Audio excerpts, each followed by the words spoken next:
Olá, bom dia, Deus te abençoe, Deus abençoe a tua casa nesta manhã de sábado, dia 20 de janeiro. Que Deus te abençoe, abençoe a tua família com toda sorte de bênçãos e é uma alegria estar com vocês aqui mais uma vez. Este é o dia que o Senhor fez. Nele nós vamos nos alegrar, amém? Glória a Deus. Coloque sempre nele a tua esperança. Deposite nele a tua confiança em todo o tempo, em nome de Jesus. Eu quero te convidar a abrir a tua Bíblia em Atos, capítulo de número 16. Enquanto você encontra, nós vamos nos preparar lendo a palavra do Senhor. Lembrando que nós, neste ano, lançamos um desafio de ler a Bíblia em um ano. Ler a Bíblia em 360 dias, lendo em torno de 3 a 4 capítulos da Bíblia por dia, sempre lendo primeiro um livro do Novo Testamento, depois um livro do Antigo Testamento. E assim sucessivamente. Então, primeiro eu leio Mateus, depois eu leio Gênesis, depois eu leio Marcos, depois eu leio Êxodo, e assim nessa sequência. Amém? Sempre de uma maneira sequencial. Então, nós vamos ler aqui o texto que está em Atos 16, 1. Antes vamos orar. Pai, em nome de Jesus, nós queremos te agradecer por esta manhã. Pedimos que o Senhor nos dê entendimento e compreensão da tua palavra para nós andarmos no teu caminho, fazendo sempre a tua vontade, em nome de Jesus Cristo. Amém e amém. Amém? Glória a Deus. Lembrando que o meu WhatsApp está aí na descrição desse vídeo. Você que precisa de atendimento, mande mensagem. Nós respondemos a todos, marcamos um horário para te atender também. Amém? Então diz aqui o versículo, no versículo 1. Chegou também a Derbe e a Listra.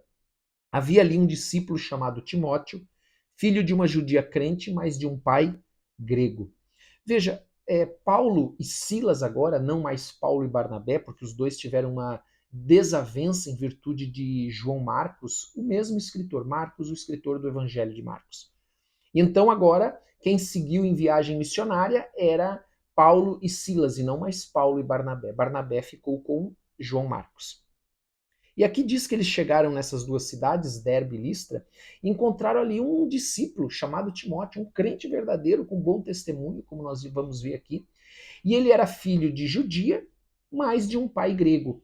Isso era algo que acontecia porque quando os judeus foram dispersos por Nabucodonosor, foram levados para a Babilônia, eles se espalharam e ali eles começaram a se envolver muito com a cultura grega, tanto que havia um preconceito entre os judeus da Judéia, né, e esses judeus que haviam se espalhado, esses judeus da dispersão, porque eles diziam que eles haviam se contaminado com a cultura grega. E nós vemos aqui, né, uma mulher judia que casou com um pai, com um homem grego, né? E dele davam bom testemunho os irmãos em Listra e Icônio. Então você vê que se dava um bom testemunho a respeito de Timóteo, todos falavam bem dele, né? O que é um bom testemunho? Falavam bem, falavam que ele era uma pessoa idônea, era uma pessoa correta, que vivia nos caminhos do Senhor. E então, versículo 3, quis Paulo que ele fosse em sua companhia, e por isso circuncidou-o por causa dos judeus daqueles lugares, pois todos sabiam que seu pai era grego. Veja, essa posição de Paulo, que defendia que não era necessário a circuncisão, mas agora ele circuncida Timóteo, qual era o objetivo disso? É para que Timóteo pudesse entrar livremente nas sinagogas, auxiliando na pregação da palavra, no evangelismo, nessa missão de Paulo e Silas. Então, se ele não fosse circuncidado, os judeus poderiam resistir a Paulo, e principalmente por causa de Timóteo, porque eles poderiam dizer: olha, Timóteo, sendo o filho de uma judia, ele escolheu ser gentil. Então, Paulo circuncidou ele por este motivo. Não que fosse obrigado a circuncidar, mas para que, como uma estratégia para poder pregar o evangelho com mais liberdade nas sinagogas. Amém? Muito importante isso que nós vimos há pouco no Concílio de Jerusalém, a discussão era justamente essa. Ao passar pelas cidades, entregavam aos irmãos para que as observassem, as decisões tomadas pelos apóstolos e presbíteros de Jerusalém. Ou seja, eles levaram aquela carta, aquela epístola, pelas cidades que eles passavam e liam essa carta com relação àquela decisão sobre o que é necessário para ser salvo. Fé em Jesus Cristo, porque a salvação é pela graça, crer em Jesus. Amém? Então era isso que eles faziam passando pelas cidades. Assim as igrejas eram fortalecidas na fé, dia a dia aumentava em número. Então, com uma carta trazendo esse esclarecimento para a igreja foi livre de todo tipo de confusão relacionada a esses costumes judaizantes, desculpe. E eles, então, estavam crescendo agora em paz. Amém? Então, era fortalecida na fé, dia a dia, e aumentava em número.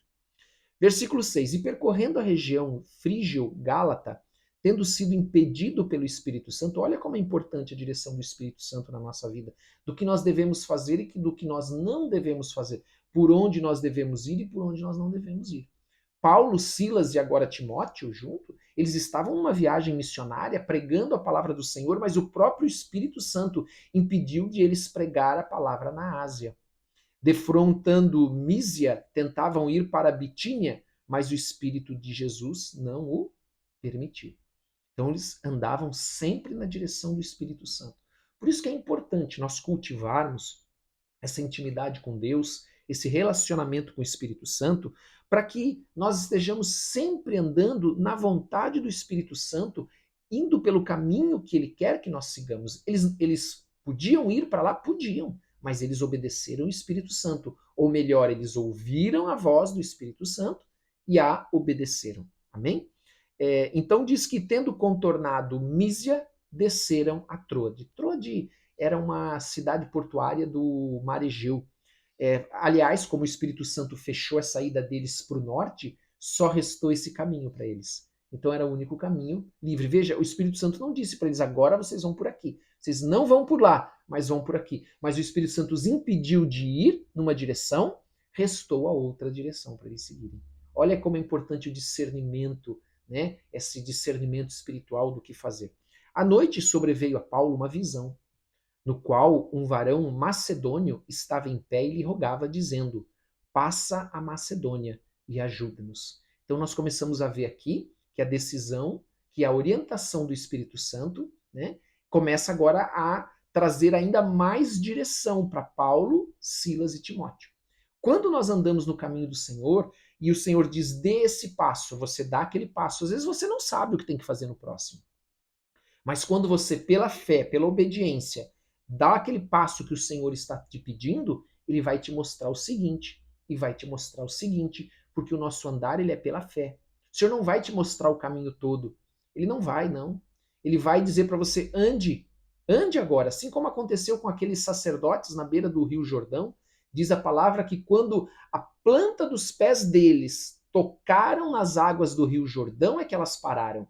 Elas não pararam nem antes e muito menos depois. Elas pararam exatamente no momento em que a planta dos pés deles tocaram no Rio Jordão. Então, conforme nós vamos andando, dando passos de obediência, o Senhor vai revelando pelo Espírito Santo, por meio de visão, de sonhos, por meio de palavras proféticas, o próximo passo que nós devemos dar. Amém? Assim que teve a visão, imediatamente procuramos. Olha que interessante, porque agora alguém está narrando na primeira pessoa do plural, né? É eu, tu, ele, ou eu, você, ele, nós, que é a primeira pessoa do plural. Nós, então, nós vemos que nesse momento não está mais só Paulo, Silas e Timóteo, mas Lucas se juntou a eles, porque Lucas é o escritor do livro de Atos dos Apóstolos, assim como o Evangelho de Lucas. Ele era um médico e agora nós vemos essa narrativa em primeira pessoa do plural. Assim que teve a visão, imediatamente procuramos, ou seja, nós, eu, Lucas, Paulo, Silas e Timóteo, partir para aquele destino, concluindo que Deus nos havia chamado para lhes anunciar o Evangelho. Ó, a direção do Senhor, que coisa tremenda. O Senhor quer dar a mesma direção para a tua vida, orientação daquilo que você deve fazer. Versículo 11. Tendo, pois, navegado de Troade, seguimos em direitura a Samotrácia e no dia seguinte a Neápolis, e dali a Filipos, cidade da Macedônia. Então eles foram para duas cidades que nós conhecemos as epístolas, que são Filipos e Tessalônica. Amém? Cidades da Macedônia. Primeira do distrito e colônia. Nessa cidade permanecemos alguns dias. Agora olha o que aconteceu e que interessante esses 3 versículos que nós vamos ler aqui. No sábado saímos da cidade para junto do rio, onde nos pareceu haver um lugar de oração. E assentando-nos ali, falamos às mulheres que para ali tinham concorrido. Ouça que isso é muito interessante. Uma cidade, para ter uma sinagoga judaica, precisaria ter 10 homens chefes de família. Era o número mínimo para se estabelecer uma sinagoga. Então nós vemos aqui que não havia nesta cidade de Filipos esse número mínimo de 10 judeus, chefes de família, para que uma sinagoga fosse estabelecida ali. Então, quando não havia esse número mínimo, aonde que eles se reuniam para orar e ler a lei, o Antigo Testamento? Eles se reuniam na beira do mar e na beira dos rios, junto aos rios. Por isso que nós estamos vendo aqui. Aquele lugar se transformava num lugar de oração. E nós vemos aqui que quem estava ali? As mulheres. Então nós percebemos esse papel importante que a mulher tem, de estar ali com oração, estabelecendo ali aquele início, né? Ainda não havia sinagoga, mas elas se reuniam para orar, para ler o Antigo Testamento. Muitos pensam o que elas estavam fazendo na beira do rio, né? Já ouvi coisas tipo assim, elas estavam lá lavando roupa, por exemplo. Não, nada disso. Era o costume, amém? Era esse costume, se reunir nos sábados para orar e ler o Antigo Testamento, ou à beira de um mar ou à beira de um rio. Então havia ali certa mulher chamada Lídia, da cidade de Tiatira, vendedora de púrpura, temente a Deus, e ela nos escutava. O Senhor lhe abriu o coração para atender às coisas que Paulo dizia. Então, o Senhor abriu o entendimento dela para ela compreender o que Paulo estava falando, o que Paulo estava ensinando. E essa mulher Lídia, como uma vendedora de púrpura, a púrpura era um corante muito caro. Então, não era uma mulher simples, mas era uma mulher que tinha posses, que tinha dinheiro. Então, nós vemos aqui no versículo seguinte, por que ela chama eles para ir à sua casa? Porque como vendedora de púrpura, ela podia ter uma casa grande para acolher aqueles missionários. Então, nós vemos aqui, depois de ser batizada, esta Lídia, que atendeu ao que Paulo pregava, ela e toda a sua casa nos rogou, dizendo: se julgais que eu sou fiel ao Senhor, entrai em minha casa e aí ficai. Então ela convidou Paulo, Silas, Timóteo e Lucas para ficarem na casa dela, porque ela tinha condições, por ser uma vendedora de púrpura, de hospedá-los, de acomodá-los. E nos constrangeu a isso. Então aqui nós terminamos a leitura desse sábado, amém? Com esse detalhe interessante de que as pessoas se reuniam na beira dos rios, na beira do rio ou na beira do mar, para ali orar e ler a palavra, e que ali naquela cidade não havia judeus suficientes, homens, chefes de família, e o mínimo era 10 para se estabelecer uma sinagoga, mas haviam mulheres ali que temiam a Deus e estavam orando e lendo o Antigo Testamento, amém? Então Paulo foi até aquele lugar para ali pregar a palavra do Senhor, o evangelho da paz, e esta mulher, então, Lídia, ouviu e o Senhor abriu o entendimento dela, o Espírito Santo deu a ela entendimento para compreender a palavra de Deus. Amém? Vamos orar? Quero convidar você a fechar os teus olhos, nós vamos orar agora em nome de Jesus. Senhor, em nome de Jesus Cristo, nós queremos te agradecer por este dia, queremos te dar toda a honra e toda a glória, porque não há Deus semelhante a ti. Tu és maravilhoso, Senhor. Tu és o Deus Todo-Poderoso, o Deus Criador do céu, da terra, do mar e de tudo que neles há. Nós te louvamos, Senhor, porque tudo que o Senhor criou, o Senhor trouxe à existência pelo poder da tua palavra. Nós queremos pedir perdão nesta manhã pelos nossos pecados, assim como nós temos perdoado aqueles que nos têm ofendido. Pedimos que o Senhor também perdoe as nossas fraquezas, as nossas transgressões, e não leve elas em conta, não nos trate segundo as nossas transgressões, mas lança, Senhor, elas no mais profundo do abismo, do mar, aonde o Senhor não lembra e nem mais faz menção delas em nome de Jesus.